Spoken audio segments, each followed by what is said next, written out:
Bon, ça part en live chat. Alors d'abord, le double menton, on va éviter. Voilà, on est mieux. Le pyjama, ça le fait pas. Voilà. Le contre-jour, ça pique les yeux. On est mieux. Et maintenant, pour le son, un bon casque. On est prêt. Faudrait quand même que je fasse quelque chose pour cette odeur.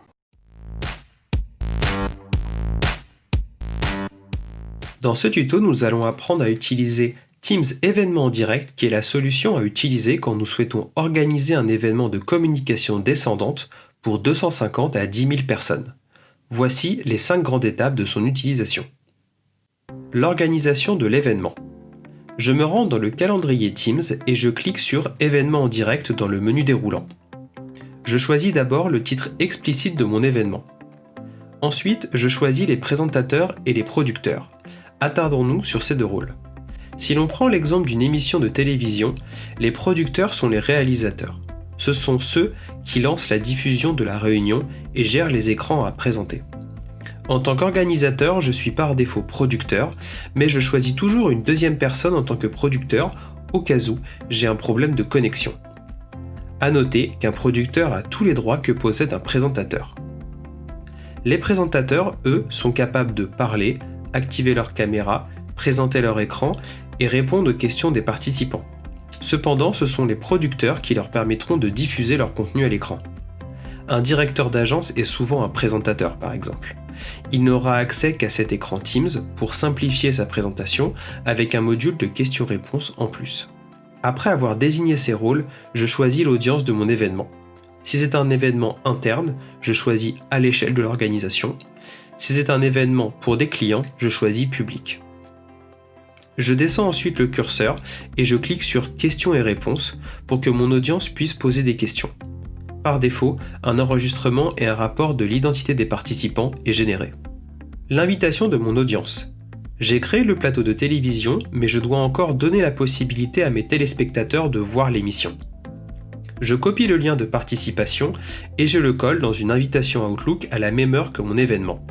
J'invite ensuite les personnes qui ont le droit de regarder cet événement en direct. Le lancement de l'événement.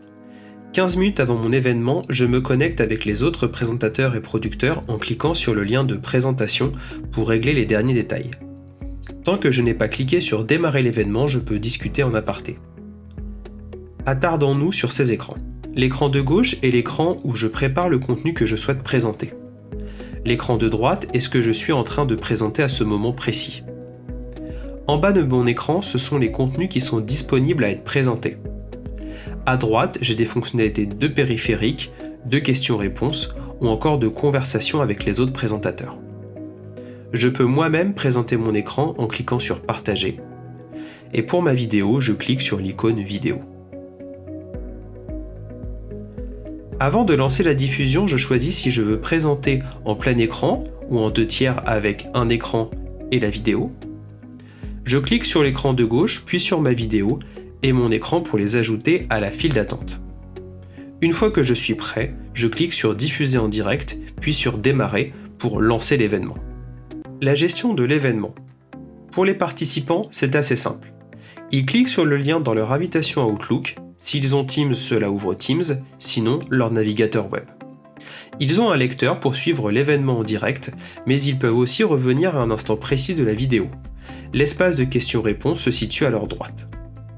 À noter néanmoins qu'il y a un délai d'environ 20 secondes entre ce qui est diffusé et ce que voit l'audience pour assurer la qualité du flux. Ma principale mission est de réaliser les changements de caméra ou d'écran de présentation pour que ce soit le plus fluide possible. En fonction de ce que partagent les présentateurs, leur écran ou leur vidéo, je mets leur contenu en file d'attente dans l'écran de gauche et je clique sur Diffuser en direct au moment de la transition pour remplacer l'écran qui était présenté. La deuxième mission importante, qui de préférence revient à quelqu'un d'autre que moi, est la modération des questions-réponses. Les nouvelles questions viennent dans l'onglet Nouveau, mais restent invisibles aux participants. Je peux y répondre et publier la question avec la réponse. L'idée est de créer une mini FAQ pour l'audience afin d'éviter les questions similaires. Je peux également répondre en privé et cliquer sur Ignorer pour ne pas les publier quand elles n'ont pas d'intérêt pour l'audience générale. Enfin, je peux publier une annonce pour m'adresser à tous les participants dans le chat. À la fin de l'événement, après les remerciements, je clique sur Terminer l'événement en direct pour y mettre fin. L'après-événement en direct. Après mon événement direct, je peux faire 3 choses. D'abord, je télécharge le rapport sur les questions et les réponses pour publier ma FAQ. Je télécharge également le rapport de participation à mon événement pour connaître mon audience. Ces fichiers sont en format CSV. Pour en faire un tableau lisible, j'utilise la fonction Obtenir les données à partir d'un fichier CSV.